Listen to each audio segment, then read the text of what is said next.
Assalamualaikum warahmatullahi wabarakatuh dan selamat pagi. Nah, pada kesempatan ini saya akan menjelaskan tentang manajemen persediaan. Ya. Nah, sebelum kita masuk ke dalam sub pokok bahasan, saya akan jelaskan beberapa sub pokok bahasan kita. Jadi yang pertama, saya akan bahas tentang apa itu pengertian persediaan, apa saja manfaat investasi dalam persediaan, fungsi-fungsi persediaan, kelompok-kelompok persediaan, jenis-jenis persediaan, biaya-biaya persediaan, sistem pengendalian persediaan, dan metode di dalam mengendalikan persediaan. Oke. Nah, apakah sebenarnya persediaan itu? Ya, jadi persediaan itu adalah stok ataupun simpanan barang-barang. Ya, jadi kebanyakan perusahaan atau sebagian besar perusahaan itu biasanya mempunyai persediaan. Nah, adapun jenis-jenis persediaan yang biasanya menjadi simpanan dari perusahaan-perusahaan itu akan kita lihat nanti pada jenis-jenis persediaan ya. Nah, kemudian ada juga yang mengatakan, ada ahli yang mengatakan bahwa persediaan itu adalah sumber daya menganggur atau idle resource yang menunggu proses lebih lanjut. Jadi kalau kita berbicara tentang persediaan, ada persediaan yang dikatakan sebagai sumber daya menganggur karena dikatakan menganggur karena dia belum berfungsi atau dimanfaatkan pada saat itu juga, tetapi dia harus menunggu. Nah, ini mungkin kalian sudah punya gambaran, berarti kalau ada mungkin bahan baku yang diperlukan bukan pada saat ini tetapi nanti, nah itu juga adalah persediaan. Jadi betul ya seperti itu. Jadi apa itu manajemen persediaan? Manajemen persediaan itu adalah perencanaan, pengorganisasian, dan pengendalian aliran bahan atau persediaan sejak awal proses pembelian. Kemudian melewati proses produksi atau operasi internal sampai dengan produk tersebut didistribusikan dalam bentuk produk akhir. Ya. Jadi bisa dikatakan bahwa kalau kita berbicara tentang manajemen persediaan berarti kita berbicara tentang pengelolaan, ya. Ada pengelolaan di situ. Nah, pengelolaan di sini itu dimulai dengan perencanaan, kemudian ada pengorganisasian, dan kemudian ada pengendalian.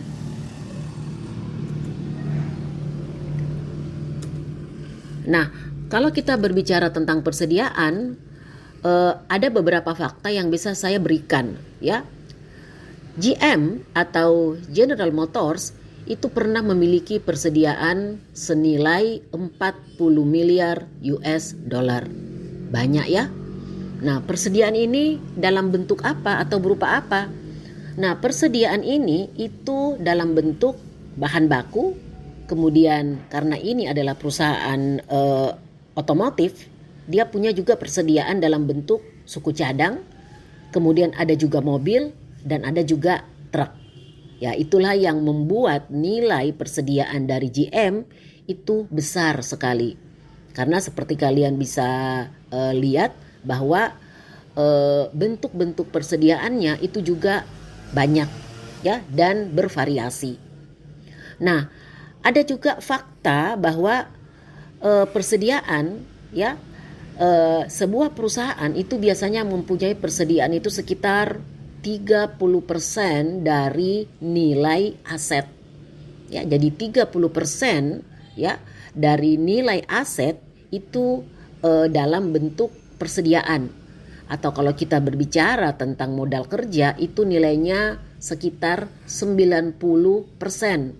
Nah, itu disimpan dalam bentuk investasi, ya, berupa investasi dalam bentuk persediaan. Nah, jadi di sini kalian bisa lihat kenapa persediaan itu penting dan kenapa kita harus mempelajari tentang persediaan. Nah, kenapa perusahaan-perusahaan itu mempunyai persediaan? Nah, jadi persediaan itu diperlukan untuk mengantisipasi ketidaksempurnaan pasar. Nah, jika perusahaan membutuhkan bahan mentah ataupun bahan baku untuk kegiatan proses produksinya, dan bahan mentah itu tiba pada saat itu juga, maka pada situasi ini persediaan bahan mentah tidak diperlukan. Ya. Nah, tetapi kenyataannya bahan mentah itu bisa saja datang terlambat. Nah, untuk mengantisipasi keterlambatan tersebut atau yang kita sebut dengan ketidaksempurnaan pasar, maka persediaan bahan baku ataupun bahan mentah itu diperlukan oleh perusahaan agar proses produksi itu tidak terhambat hanya karena bahan mentah belum datang. Nah, hal ini juga dapat diterapkan pada persediaan barang dagangan. Nah, ada beberapa manfaat apabila perusahaan itu melakukan investasi pada persediaan. Yang pertama itu bisa memanfaatkan diskon kuantitas.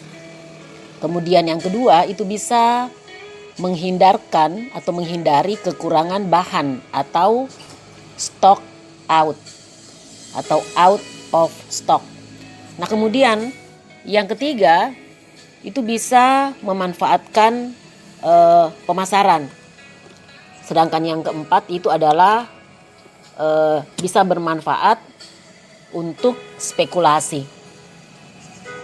Kita lihat yang pertama ya, memanfaatkan diskon kuantitas. Nah, yang dimaksud dengan diskon kuantitas ini seperti ini. Jadi diskon kuantitas, jadi satu perusahaan itu bisa mendapatkan diskon kuantitas apabila perusahaan itu membeli dalam kuantitas yang besar. Jadi di sini perusahaan membeli melebihi kebutuhan sehingga ada yang bisa disimpan sebagai persediaan. Oke? Nah, itu memanfaatkan diskon kuantitas. Nah, kemudian menghindari kekurangan persediaan.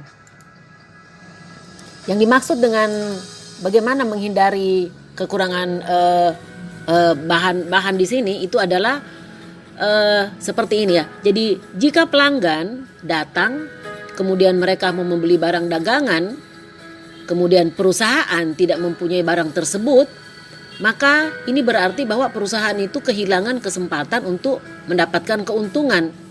Karena apa? Dia sudah kehilangan penjualan. Nah, untuk menghindari situasi tersebut, maka perusahaan itu sebaiknya mempunyai persediaan barang jadi. Nah, ini khususnya untuk perusahaan yang bergerak dalam bidang perdagangan. Jadi bergerak dalam bidang penjualan barang jadi. Nah, manfaat yang ketiga itu adalah manfaat pemasaran. Jika perusahaan mempunyai persediaan barang dagangan yang lengkap, maka pelanggan atau calon pelanggan itu akan terkesan ya dengan kelengkapan barang dagangan yang ditawarkan oleh perusahaan tersebut. Nah, akhirnya reputasi perusahaan itu bisa meningkat. Nah, di samping itu juga jika perusahaan selalu mampu memenuhi kebutuhan pelanggan pada saat dibutuhkan, maka kepuasan pelanggan itu akan semakin tinggi dan ini akan membuat perusahaan itu semakin untung. Saya bisa kasih contoh seperti ini. Anggap saja kalian mau melakukan pembelian, mau belanja ya. Nah, biasanya atau umumnya kalau kita mau belanja, agar apa yang kita beli itu terorganisir dengan baik, kita membuat list, kita membuat catatan. Jadi kalian buatlah catatan apa saja barang-barang yang akan kalian beli, ya. Contoh mau beli umpamanya di Indomaret lah, seperti itu. Nah, pada saat kalian sampai di sana, mungkin daftarnya itu ada 10 item yang akan yang direncanakan untuk dibeli. Baru sampai item ketiga, ternyata barangnya tidak ada. Kalian tanyakan, ternyata stoknya tidak ada, persediaannya habis. Ya, nah, begitu juga barang keempat, kelima. Nah, kalau saya pribadi, item barang yang akan saya beli itu 10, sementara yang ada di situ hanya 3. Saya tidak akan lanjutkan saya punya pembelian. Saya akan pindah ke tempat yang lain. Karena apa? Kalau saya beli 3, saya masih tetap harus cari lagi barang-barang yang tidak ada itu. Iya kan? Nah, jadi coba bayangkan, ya, seharusnya konsumen belanja lebih banyak, akhirnya mereka tinggalkan barang yang ada tapi tidak sesuai dengan yang ada di list. Ya, listnya 10, yang siap hanya 3. Tapi coba seandainya kita lihat keadaan sebaliknya, ya. Kalian mau belanja 10, kalian sudah buat list, semuanya ada. Malah ada yang kalian tidak sempat tulis, itu ada di situ. Nah, bukan tidak mungkin kalian akan membeli walaupun itu tidak ada di dalam list. Ya, itu manfaat apabila toko ataupun perusahaan itu mempunyai persediaan. Nah, kemudian yang terakhir itu spekulasi. Nah, kadang perusahaan itu mempergunakan persediaan itu untuk spekulasi. Nah, jadi apabila perusahaan itu mendengar ada rumor bahwa akan terjadi kenaikan harga, misalnya tingkat inflasi itu meningkat, maka nilai persediaan itu juga akan meningkat apabila dia punya persediaan, ya. Nah, maka hal ini bisa meningkatkan profitabilitas perusahaan.